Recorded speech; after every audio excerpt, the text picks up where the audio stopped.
उस देश को सब सुरतों ने छोड़ दिया और पराये देश में आकर के फंस गए। तो अपने देश की क्या महिमा, क्या सिफत, क्या उसका आनंद, उसकी शक्ति, उसके ज्ञान को क्या समझ सकोगे? ये तो यहाँ कुछ भी ज्ञान नहीं है। और सीमित ज्ञान को असीमित, यहाँ की जितनी भी विद्या भाषा है बुद्धि की, ये सब अल्प भाषा है, अल्प ज्ञान है, यानी सब मिटने वाला है। इसमें कोई भी ज्ञान अस्थायी नहीं। तो इसी में हम सब लोग सोचते और विचार करते रहते, और वहाँ सच्चा आत्मज्ञान है। वहाँ बुद्धि का ज्ञान तो है नहीं, आत्म शक्ति है, आत्म आनंद है, आत्म प्रेम है, वो तो सागर है। तो ये सब जीवात्माएं वहाँ से आई और लाने वाला लेकर के आए, मांग लिया। अब उसकी प्रबल तपस्या थी, तो उसको उन्होंने तपस्या की और उनसे खुश हो गए, तो मांगा। अब वो मांगने पर मालिक ने उनको मंजूर था, तो ये सुरतों का भंडार दे दिया। जब भंडार सब जगह तकसीम कर दिया तो उतार लिया। उन्होंने ही भेजा, अपने आप नहीं उतरी। अगर कहती तुम चले जाओ, सुरतों से कहा जाता जीवात्माओं से कि तुम चले जाओ, तो नहीं आती। उन्होंने स्पेशल शब्द अपना जब वहाँ से छोड़ा, उस पर उतारा। जिससे पहले ये उतर करके आए, वो शब्द नहीं काम करेगा, क्योंकि ईश्वर उतर के आए, ब्रह्म, पार ब्रह्म, महाकाल पुरुष 12 और जो पुत्र हैं सत्पुरुष के, वो जिस शब्द से उतारे गए उससे नहीं। इनके लिए स्पेशल शब्द जब दान में दिया तो इनको उतारा गया, शब्द ही से उतार कर लाए गए। और शब्द से जब उतारा तो अपने अपने जितने को जितना भंडार जिसको देना था उतना वहाँ जहाँ जिन लोगों में होते उनको दे दिया। अब यहाँ की सुरतों को निरंजन भगवान को दिया, तो यहाँ इनको दे दिया कि चलो अब तुम अपनी रचना, मसाला तुमको दे दिया कि आप रचना कर लो। तो इन्होंने फिर रचना की, तब उन्होंने रचना की है, ऐसे नहीं। तो रचना में भी ऐसा था कि इन्होंने कारण शरीर, फिर सूक्ष्म शरीर, फिर लिंग शरीर, इस तरह से बहुत समय तक उनमें रखा। जब वहाँ रमा हो गई, वहाँ तब फिर नीचे उतारा, क्योंकि एक आग नीचे उतार के ले आते तो इतना प्रकाश सब फुट से फूट जाता, तो कोई घड़ा बनता ही नहीं किसी तरह का। इनमें रोशनी बहुत थी, तो मतलब ये रोशनी उस पर्दे में जब इनकी हजम हो जाए, उस पर्दे में वो रोशनी जो बहुत तेज है, यहाँ कोई भी शरीर का घड़ा बनाते तो फट से फूट जाता, इतना तेज था उनमें। तो उतार उतार करके मंडलों में इनकी शक्ति को पर्दों में लोप कर दिया। जब शक्ति घटित हो गई तब इनको उतार के यहाँ ले आए। तब मृत लोक में तब भी इनमें इतनी शक्ति थी कि जैसे ही मनुष्य शरीर पाया और जैसे ही बच्चा, जब ये सब आए थे तो सतयुग में जैसे ही 9 महीने का बच्चा, सब जोगी विज्ञानी, सब परम पद के चमत्कार, सबको दर्शन, आना और जाना, क्योंकि उस समय पर तो कोई कानून कायदा, कोई विधान, कोई पाप पुण्य होता नहीं। इतने पर भी उलट जाते थे, वापस चले गए और अपनी शक्ति को उन्होंने हासिल कर लिया। जो शरीरों में उसने फैलाया था उसको सबको समेट के पहुंचा दिया, वापस हो गए। तो ऐसी बहुत सी मनुष्यों की खेपें जो जीवात्माओं को मिली, वो वापस लौट गई अपने देश में सत्य देखने। बाकी जब नियम बनाया तब उन्होंने बिल्कुल ही छीण कर दिया। जब पाप उनका विधान, कर्मों का इनका सब बना दिया, इसमें लगाया, तो जब मैल जमा होने लगा तो छीण हो गई, तब शक्ति छीण हो गई। जब शक्ति छीण हो गई तभी इनके साथ में जो दूत लगा दिए, मन बुद्धि चित्त, ये सब काम, क्रोध, लोभ, मोह, अहंकार, ये सब मोह, ममता, तो सब इन पर हावी हो गए तुरंत पर। बस ये है कि वो शक्ति छीण हुई और शब्द की धारा से अलग कर दी गई। टूट गई।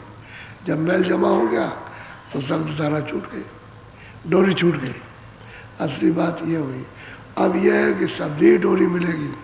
कोई भी आएगा वापस ले जाएगा तो बिना शब्द डोरी के नहीं जा सकती। एक ही बात है सीधी सादी, शब्दी से उतर के आए और शब्दी से वापस जाओ। अब महापुरुष जितने भी आए उनकी किताबों से पता चलता है, उनके वचन वाणियों से, कि सब शब्द को सड़क से चढ़ा कर ले गए।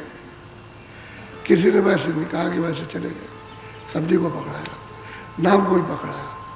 तुलसीदास जी आए तब, रैदास जी आए जब, कबीरदास जी आए, उसके बाद बहुत आए, उन्होंने तमाम सब शब्दी से चढ़ा जाएगी बात को, इसी मनुष्य शरीर से।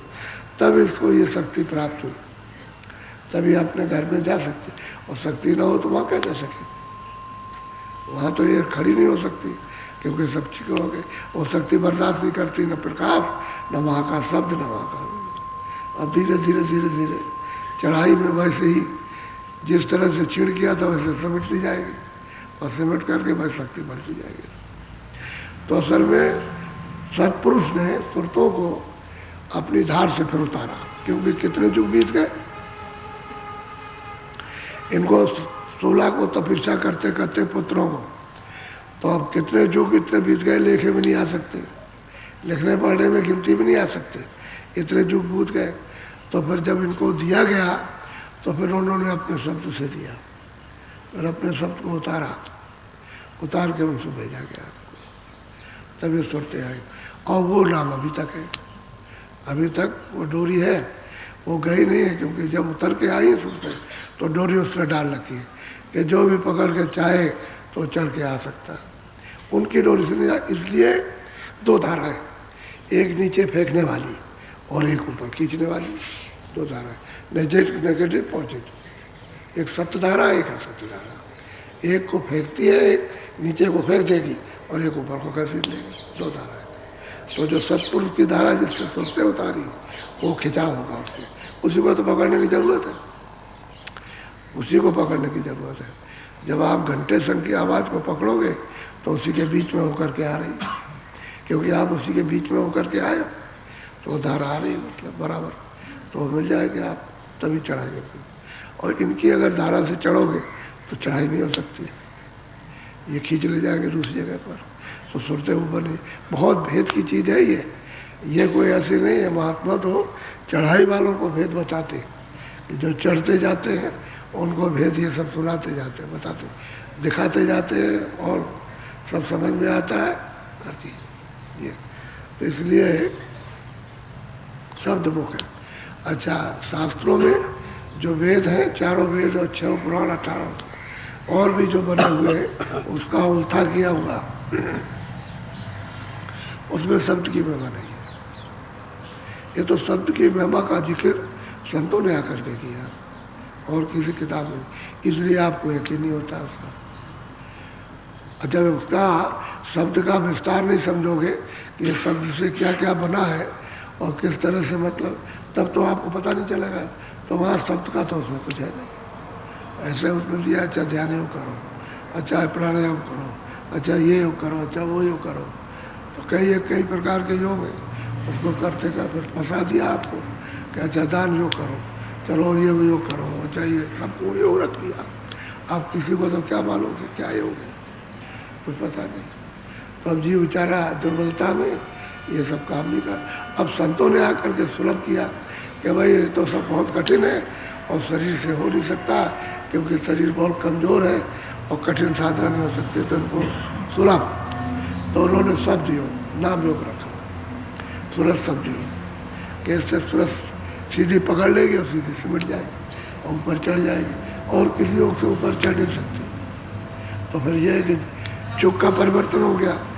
सतयुग चला गया तो त्रेता है, त्रेता चला गया तो द्वापर, अब द्वापर चला गया तो क्षीण कलयुग आ गया, और कलयुग बहुत मलिन। तो इस युग के समान कोई दूसरा युग नहीं है मल को पाने के लिए।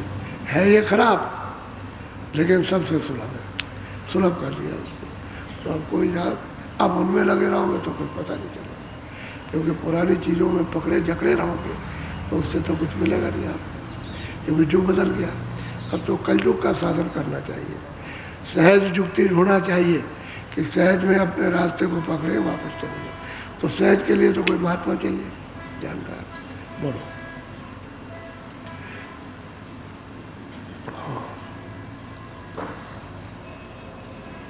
गुरु की दयाले शब्द समारे, गुरु के संग कर शब्द कहते हैं भाई दरवाजे पे बैठो, दोनों आंखों के सामने बैठ जाओ।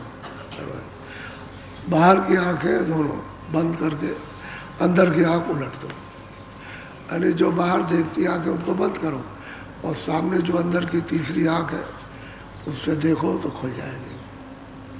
तो कहते हैं दरवाजे पर बैठो। जब दरवाजे पर बैठोगे तो आवाज़ भी सुनाई देगी, कान खुलेंगे और दिखाई भी देगा। तो दिखाई किस में देगा?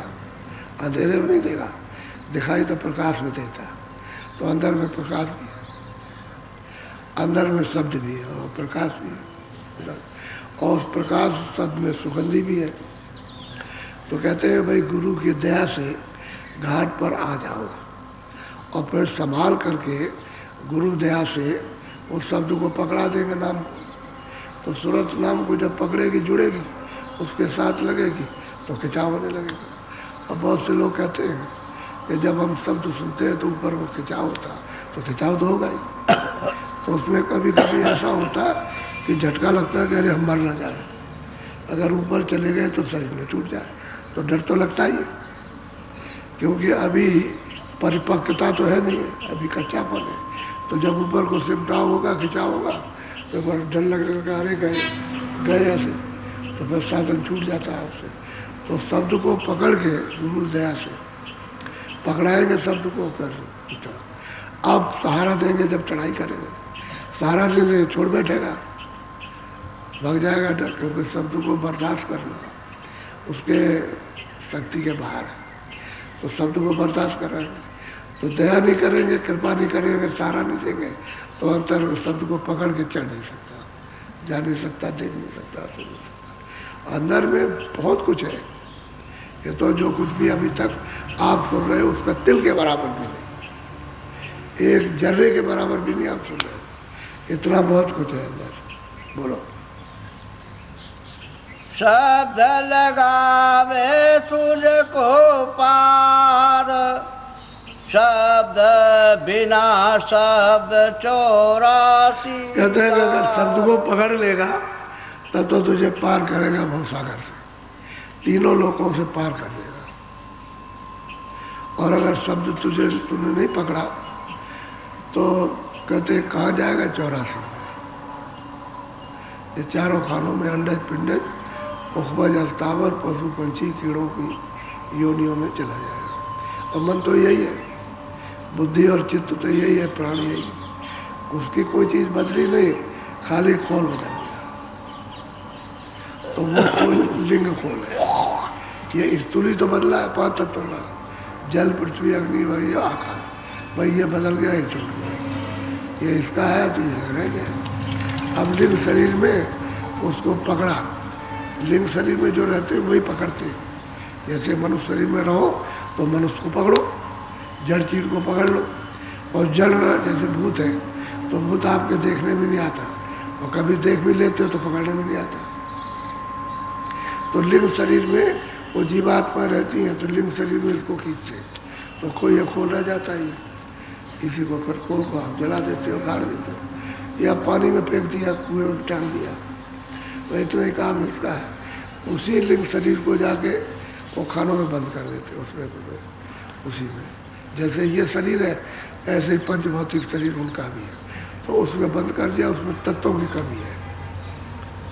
अब इसमें 5 तत्व पूरे, जब आप तमाम तत्व रहेंगे तो शरीर ठीक रहेगा, और एक तत्व की भी कमी होगी तो दिल दिमाग सब आपका गड़बड़ हो जाएगा, और शरीर आपका रोगी हो जाएगा, यानी पीड़ा हो जाएगी, अस्त व्यस्त हो जाएगा। और 5 तत्व पूरे रहेंगे तो बुद्धि ठीक रहेगी और शरीर ठीक रहेगा, और एक तत्व की कमी हुई तो पागल हो जाएगा। फिर ये इस तरह का बोल ज्ञान उसको, और ये पहचान और बोलना ये नहीं हो सकता कि हम क्या बोले और वो क्या बोला और हमने क्या सुना उसको क्या सुना है, उसे कुछ नहीं, जो देख लेगा वो उतनी देर का आया था। तो वो पशु पंछियों को होता है, वो 4 तत्वों का बोध उनको, फिर 3 तत्वों का, 3 तत्वों का अलग है, 3 ही तत्व। अब उनमें सूक्ष्म तत्व हो गए, अभी तो समान मोटे बराबर है, फिर उसमें 2 तत्वों का, और 1 तत्व का जब रह जाएगा तो पृथ्वी पर ये वृक्ष आदि खड़े, इनमें जीवात्मा को खत्म कर देगा। तो पड़े रहो आप, उसका कोई अंत है, कब तक रहोगे, इसमें पड़े रहो। अब आप ये कहोगे कि जीवात्मा इसमें है, तो हमने डाल को काट लिया तो उसको भी तकलीफ है, ये नहीं, ये नाखून है, ये बाल है, इस नाखून को आपने काट लिया है तो शरीर से बढ़ता है, ये शरीर से बढ़ रहा, उसको आपने काट लिया, आपको कोई तकलीफ नहीं। और बाल शरीर से बढ़ते तो बालों को काट लिया, आपको कोई तकलीफ नहीं है, समझ गए। लेकिन जब आप इसको मांस को काटोगे तो तकलीफ हो जाती है। इसी तरह से ये डालियाँ है, ये पेड़ है, ऐसी जगह जीवात्मा को रखा क्या वहाँ उसको कोई तकलीफ नहीं। अगर तकलीफ होती तो महात्माओं से ज्ञानी कौन हो सकता, वो तो जले जले की चीज़ को जान लेते, तो फौरन कहते कि पेड़ों की डालियों को मत काटना, जीवों को तकलीफ होगी, उनको मत काटना। अब ये पेड़ आदि खड़े हैं तो महात्मा उनकी छाया में बैठ गए, छाया में बैठ गए, छाया में, या किसी पेड़ का फल खा लिया, आम है या और कोई फल है, पेड़ के नीचे बैठ कर दिया, तो यह है कि उनको दया आ जाती है, तो उस जीवात्मा का भी काम कर देते, तो पेड़ सूख जाता है, सूख गया, जब दया करते हैं तो सूख जाता है। बस तो समझ लीजिए कि इसका काम हो गया उनको, जिसका फल खाएंगे, जिसका दूध पिएंगे, किसी का भी उसका काम जरूर होगा। ये अब ये तो उनकी दया है, कृपा है उनकी, ये स्वाभाविक उनके गुण है, इनसे उसको ये फल प्राप्त होता है मनुष्य जीवन का। और मनुष्य शरीर में आ जाओ तो आप साधना कर लो किसी महात्मा को खोज करके, वो तो कहते हैं गुरु की दया से शब्द को संभार, उसको धीरे से पकड़, उसको समझ, शब्द को तेरे घाट पर आ रहा, गुरुदया हो जाए। और गुरुदया से क्या होगा, वो कृपा करे, क्यों, गुरु उसी शब्द की धारा में है, वहां से सतलोक से आए, जिस धारा से आप उतारे गए उसी धारा से आए, वही खींचने वाली धारा ऊपर, तो उसी के साथ जोड़ते हैं, बाकी शब्दों को छोड़ देते। सुन सब लोग, समझ सब लोग, जान लो सबको, लेकिन बाकी शब्दों को छोड़ दो, इस धारा को। ये मुकाम पर जब पहुंचाएगी स्थान पर, तो फिर दूसरी धारा आ रही शब्द के उसको पकड़ा दी। जब खोलों से जब ये सूरत अलग हो जाती है तो सच्चे उस शब्द को तब पहचानती है, जब तक मेलोडी में रहेगा तब तक नहीं पहचान, तब तक वो गुरु उस शब्द का सहारा देंगे। बोलो, शब्द कमाई करनी सार, शब्द चढ़ावे 10 में द्वार। भाई शब्द की कमाई करो, ये सार कमाई है, बाकी सब होती है, यानी बाकी सब आसार और झूठी कमाई है, समय को खराब करते। शब्द वेदी कोई मिल जाए और शब्द की कमाई आपको बता दो करना चाहिए। वैसे आपको तो निमित्त बात करना तो उसको है, लेकिन निमित्त बात करो तो दरवाजे में बैठने की आदत तो डालो कि भाई चलो भाई थोड़ा सा मन बुद्धि चित्त को रोक करके थोड़ा बैठेंगे, तो फिर वहाँ से दया मिलने लगे, शब्द सुनाई देने लगे।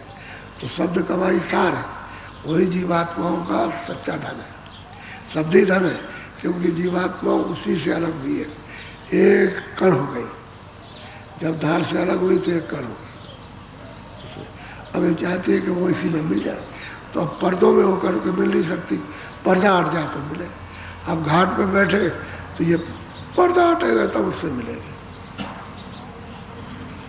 जब तक पर्दा नहीं हटेगा तब तक उससे नहीं मिल पाएगी, उसको सुन नहीं पाएगी, उसको देख नहीं पाएगी। पर्दा हटना चाहिए, इसलिए कर्मों का पर्दा जो तुमको बंद किए हुए उसको हटाओ, और ये शरीर कमाई के लिए मिला है, ऐसे कमाई कर लो। और शब्द की कमाई करोगे नाम की, तो ये सार कमाई है, बाकी सब आसार है। और कहते हैं कि अरे भाई मेरे प्रेमी, अरे भाई ये चीज़ असली चीज़ है, यही तेरी है, इसकी मनुष्य शरीर पाकर कमाई कर ले। नहीं, वक्त निकला जा रहा, समय जा रहा। अब यह किसी को शब्द का महत्व तो मालूम नहीं, महिमा उसकी मालूम नहीं है कि भाई शब्द क्या चीज़ होता है, शब्द है क्या। जब आप अपने आप को नहीं समझ पाते हो तो शब्द को क्या समझोगे। अपने आप को जानने की समझने की कोशिश करो। जब ये प्रेरणा हो जाए कि हम अपने आप को जाने तो शब्द फिर ही मिलेगा। और शब्द की कमाई करो, अपने आप को पहचानने में आ जाए कि मैं कौन हूँ। बिना शब्द के अपने आप नहीं पहचाने। और जिन्होंने जो किया है वो नीचे से आकर के यहाँ आए तीसरे तिल में, तभी तो उन्होंने अनय धुनी को सुना। उसी धुनी को सुन करके तो ऊपर चढ़े, लेकिन बड़ा कष्ट, यानी सैकड़ों वर्ष उसमें लगाया, कुछ नहीं मिला। तो मतलब यह कि हजारों वर्ष की उम्र और उसमें कुछ नहीं मिले, 10,000 के बरस उसमें कुछ ना मिले, और लाखों के बरस उसमें कुछ मिल पाए। तो ये तो कलयुग है, तो अल्पायु, यानी 100 वर्ष की आयु, तो आप 40 में, कभी 50 में, कभी 60, 70 में चल दिए। अरे भाई, इसी में कमाई कर लो। ये तो अमूलक शरीर आपको सुगम सुलभ दिया गया कि महात्मा मिल जाए तो अति सरल हो जाएगा, और महात्मा अति दुर्लभ। फिर आप उधर जा नहीं सकते हो। 4 खाने और 84 लक्ष्य योनिया और नरक बना रखे, उसमें जीवात्माओं को निकाल के बंद करेगा। तुम बादशाह क्या हो? अबे मनुष्य शरीर तो है। बादशाह तो इन्होंने बनाया कि अच्छा आप बादशाह हो, सबकी देख रेख करो, लेकिन शरीर तो आपका पंचभौतिक है। जीवात्मा तो वही है, उसमें से निकाल दे तो बंद कर दिया। आप क्या करें? सिपाही गोले बारूद सब आपके, धन दौलत सब आपका पड़ा रह गए, और निकाल दे। ये कोई चीज़ नहीं जाती, कोई हथियार नहीं हो जाएगा। उसने ऐसी जगह पर ये कर्म जमा कर रखे इस 2 आँखों के आकाश के ऊपर, तो यहाँ ये सब चीज़ जा नहीं सकती। वहाँ तो ये आकाश भी नहीं जा सकता, चाहे यहाँ कर्म जमा की है इस जगह पर। तो सूरत को ये ऐसा है। अब ये तो आकाश है, ये 2 आँखों का ही है, और इधर सूरत बैठी है, तो इसके ऊपर में सब कर्म जमा है। अब उधर से वहीं से उसने खींच लिया और उठा करके कर्मों का हिसाब करके और योनि में बंद कर दिया। अब आप क्या कर, कोई क्या कर सकता है? अब भाई जब किसी को देखोगे तब तो करोगे। जब किसी को देख ही नहीं रहे कि भाई कौन ले गया, किसको मारे पीटे, किसको गाली दे, किसको क्या करे, जब उसको देखा ही नहीं तो क्या वो देखने में आता है। बाहर की आंखों से देखने नहीं, जब अंदर की आंख खुल जाते सब देखने को मिलता है, तब मिलता है देखने को, क्योंकि तब तो पता चलता है कि सब। बोलो। शब्द गुरु संग कर ले प्यार, शब्द का और कर्म सब त्यागो। कहते हैं भाई शब्द भेदी गुरु, उससे क्या करो? प्रेम कर लो, प्यार कर लो, उससे प्यार करो। आते जाते रहोगे, आते जाते रहोगे, देर से प्यार हो जाएगा। और फिर वो जब शब्द का भेद है तो कमाई करो, कमाई करो। तो शब्द ही से तो आप जाओगे। शब्द सहस्त्र कमल में पहुंचोगे तो ईश्वर का दर्शन, शब्द को पकड़ोगे तो त्रिगुण में पहुंचोगे, ब्रह्म का दर्शन, और शब्द को पकड़ोगे तो 10वें द्वार में जाओगे तो पार ब्रह्म का दर्शन। शब्द ही से जाओगे, दूसरा कोई रास्ता। अब ये तो जो नहीं जानता उसे बेचारे को क्या पता, लेकिन जो जानता है वो तो ये बात पता है। तो शब्द कमाई ये है। तो कमाई वाले महापुरुष को प्यार पालो और उससे प्यार कर लो, तो ये प्यार टूट जाएगा। ये क्षणभंगुर प्यार है, बनावटी, यानी स्वार्थ का, और कोई प्यार नहीं है। यहाँ सत्य प्यार नहीं। क्यों? आप खुद से प्यार करते हो, तो खुद तो आपका है नहीं। जीवात्मा से प्यार नहीं, और वो कहते हैं भाई तुम जीवात्मा से प्यार करो, उस सत्य के साथ जुड़ जाए, उससे प्यार करो, वो सत्य है। और बाकी है सत्य, बाकी सब ये झूठा जाएगा। इसीलिए तो आपके साथ कुछ नहीं आया और कुछ जाएगा नहीं। आपके तो कुछ ले जाओगे, वही चीज़। अभी अपना भी है शरीर, ये थोड़े दिन के लिए हमें किराए का है, इसको भी खाली कर देना। ये कोई रहेगा थोड़ी है, ये हम कहें कि हम यहाँ रहेंगे, ये तो समय है उसका। इतने दिन का समय रहो और अपना काम करो, काम करके शरीर हमको दो। तो वो अच्छे जन है जो कमाई करके और उसके शरीर को स्वच्छ पवित्र करके वापस लौटा देते, और उसको गंदा करके रखे तो हड्डी तोड़ेगा। तभी तो वहाँ बंद करके कारागारों में फिर वो तरह तरह की यातना देता है, मामूली यातना देता है, बड़ी यातना देगा। इसलिए शब्द की कमाई, अब शब्द कमाई वाले से प्रेम कर लो, भाई यही बात है।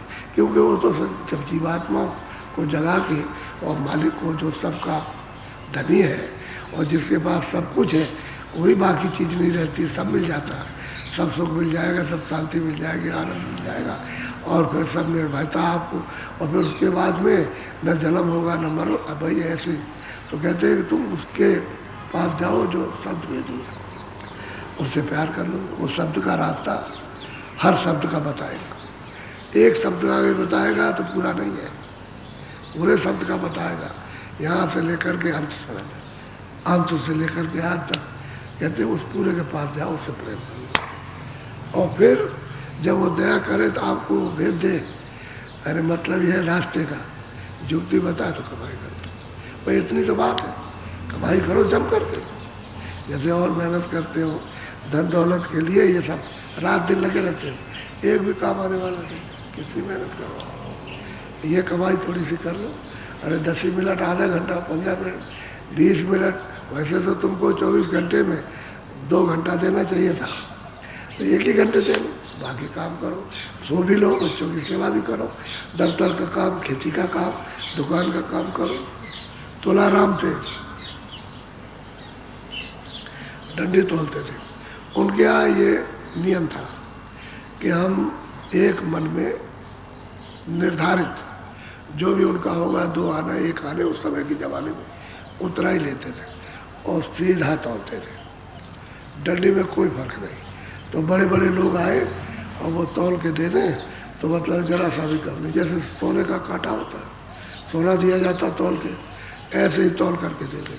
तो नाम तो उनका दूसरा था, लेकिन सब लोग उनको तुलाराम कहते थे, तुलाराम तुलाराम, और पूरे महात्मा थे।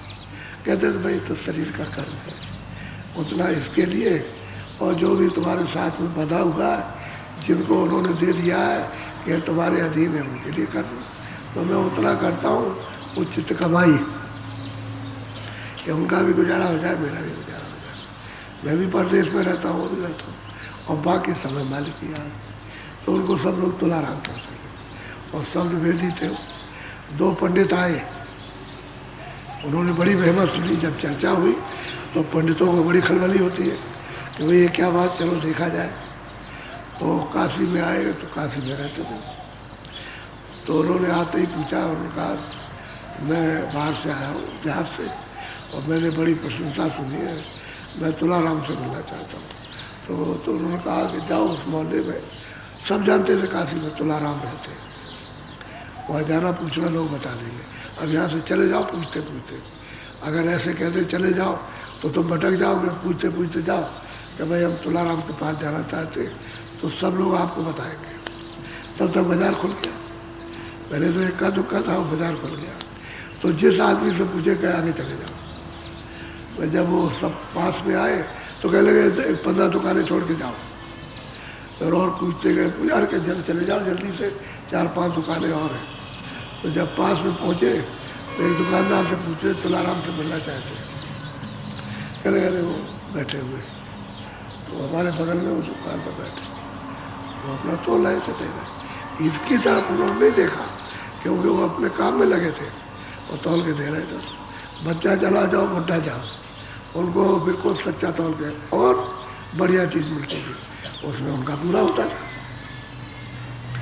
तो उन्होंने उनसे पूछा, खड़े रहे, जब तौल के दे दिया तो उन्होंने कहा मैं तुलाराम से मिलना चाहता हूँ।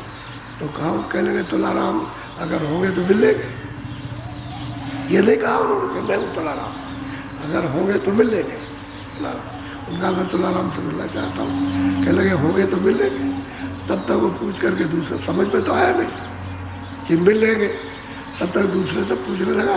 उसने कहा जिससे बात कर रहे थे वही तो है, वही है।